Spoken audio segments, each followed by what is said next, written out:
Welcome to STV. నా పేరు శ్రావ్య. బులెటిన్లో అప్డేట్స్ చూద్దాం.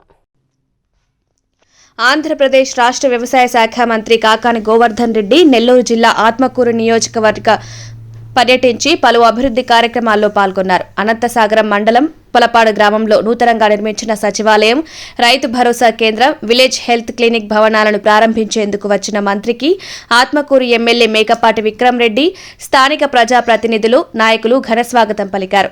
ఈ సందర్భంగా మంత్రిని గజమాలతో సత్కరించారు. అభివృద్ధి పనుల ప్రారంభోత్సవం అనంతరం మంత్రి కాకాని గోవర్ధన్ రెడ్డి మాట్లాడుతూ రాష్ట్ర ప్రజల సంక్షేమం, అభివృద్ధి లక్ష్యంగా పాలన చేస్తున్న ముఖ్యమంత్రి జగన్మోహన్ రెడ్డికి ప్రజలు అండగా ఉంటూ ప్రభుత్వం అందిస్తున్న సేవలను సద్వినియోగం చేసుకోవాలని, రానున్న ఎన్నికల్లో తిరిగి జగన్మోహన్ రెడ్డిని ముఖ్యమంత్రిని చేయాలని పిలుపునిచ్చారు. ఇక ప్రతిపక్ష నాయకుడు నారా చంద్రబాబు నాయుడుకు ప్రజల్లో విశ్వాసం లేదని, ఆయన నిర్వహిస్తున్న బాబు షూరిటీ భవిష్యత్ గ్యారంటీ ప్రచారాన్ని ఎవరూ విశ్వసించడం లేదని మంత్రి కాకాని గోవర్ధన్ రెడ్డి అని అన్నారు. చంద్రబాబు నాయుడు సంబరపడిపోయాడు. నేను మహిళలు కూడా 3 నామాలు పెట్టి ఏదో 3 విడతలు ఇచ్చాను. కానీ చంద్రబాబు నాయుడు మర్చిపోయాడు.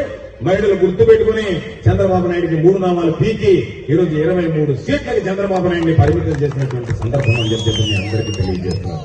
కాబట్టి ఈరోజు ఎంతసేపు మాట్లాడుకున్న జగన్మోహన్ రెడ్డి గారి కార్యక్రమాలు ఈరోజు మనం చెప్పుకో.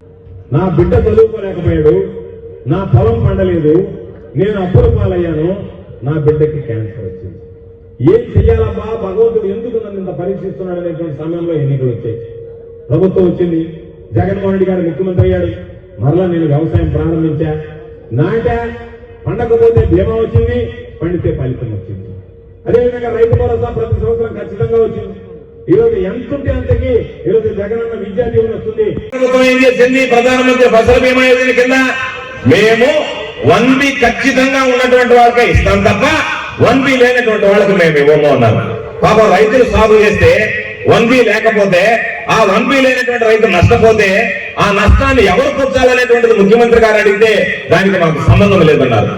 దానికి మాకు సంబంధం లేదు అంటే ఈ దేశంలో, ఈ భారతదేశంలో ఏ ముఖ్యమంత్రి ఆలోచన చేయనటువంటి విధంగా అనేక రకాలైనటువంటి ఆర్థిక జగన్మోహన్ రెడ్డి గారు ముఖ్యమంత్రి అయిన తర్వాత ఈ క్రాప్ బుకింగ్ తీసుకొచ్చాడు. రైతు భరోసా కేంద్రాలు వచ్చాయి, గ్రామాలకు ఒక విలేజ్ భావోద్వేగానికి గురి కన్యల పరిమితమయ్యాడు. కాబట్టి మనందరం ఆలోచన చేయాల్సింది ఏదో రకరకాలైనటువంటి చంద్రబాబు నాయుడు చెప్తున్నాడు బాబు షూరిటీ భవిష్యత్ గ్యారంటీ అని చెప్పి, నీకు ఓటు వేస్తామనే షూరిటీ లేదు, నువ్వు గెలుస్తామనే గ్యారంటీ లేదు, ఏమి లేనటువంటి వాడి గతంలో 2014లో మా సంపూర్ణంలో చెప్పినట్టుగా 600 పైసలకు హామీలు ఇచ్చి అమలు చేయకుండా వెళ్ళిపోయినటువంటి వాడివి, నీ మేనిఫెస్టోను దాచిపెట్టినటువంటి వాడివి, ఈరోజు మరలా తిరిగి తగుదలమ్మా నాకు ఓట్లు వేయండి అని వస్తే అంతకన్నా దౌర్భాగ్యం మరొకటి ఉండదు.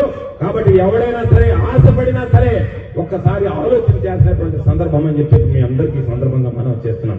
కాబట్టి ఈరోజు ఇంత పెద్ద ఎత్తున ఈ కార్యక్రమంలో మీ అందరికీ కలిసి, ఎందుకంటే ఉప్పలపాడుకు సంబంధించి నాకు ప్రభాకర్ రెడ్డి గారికి ఎంతో అన్యోన్యమైనటువంటి సంబంధం. 84 నుంచి మేము కలిసి చదువుకున్నాం. అంటే దాదాపుగా ప్రత్యక్షంగా అంతకు ముందు నుంచి నెల్లూరులో